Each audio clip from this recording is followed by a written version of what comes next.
finally got this guy. Kind of pre-opened him a little bit just to get his accessories out so it wouldn't cause so much of a rattle. But yeah, we do got a cool Defcon figure here to talk about. Oh man, am I just gonna have to just bust this box open? Yeah, screw it. Why not? I thought I pre-opened it and I didn't. I'm not gonna save the box.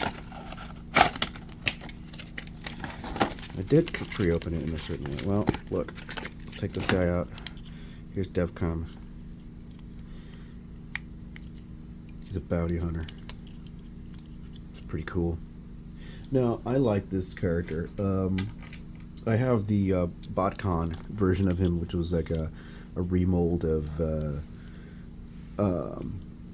Scourge, as I call him. Scourge.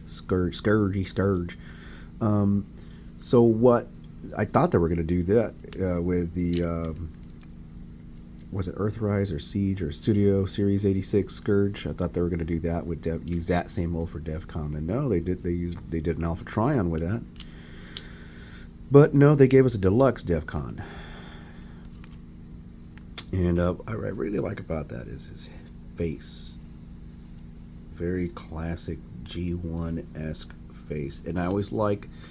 Which, when I was a kid watching these Transformers cartoons, you'd have characters like Defcon that never had a toy, and I was very interested in the side characters that they'd show, like some of the female Autobots that they never made toys of, it, some of the Cybertronian modes and all that. So he's this guy. The problem with this particular case assortment is that it didn't have a lot of distribution, and I was kind of. It was one of those that I remember at all places I saw him at a GameStop, and I passed on him. I was like, I don't need him right now. He'll show up at stores. A lot of people are probably not going to pick him up. And that was a big mistake because I could not find it. But thankfully, they did a reissue. Same box, same everything. And yeah, I'm finally able to get a new Defcon to add to my collection. Now, is it better than the Botcon one? I'd say yes, but the Botcon one has a special place in my heart. What I like about it is the simplicity of the color scheme that just really brings it out. You get a lot of blue Transformers, but you don't get a lot of blue and red. You know, light blue in a really deep red like that.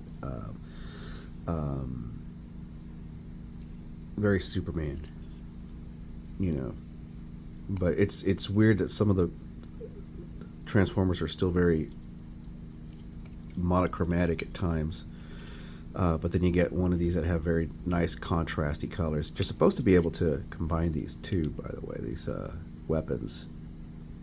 I'm not going to transform him again. I don't do that.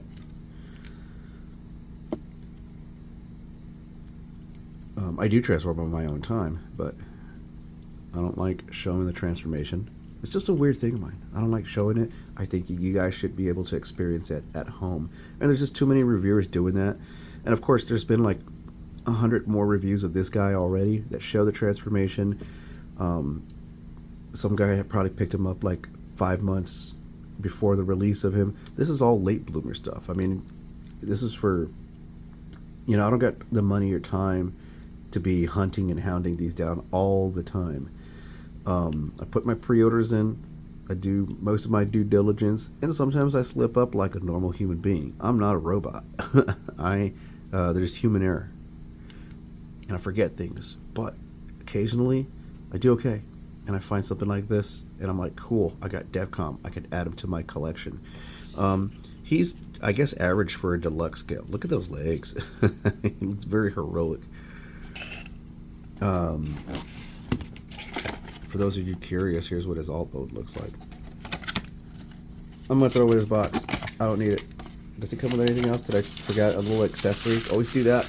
Always make sure that you didn't forget a little accessory. Check the toilet paper that it comes with.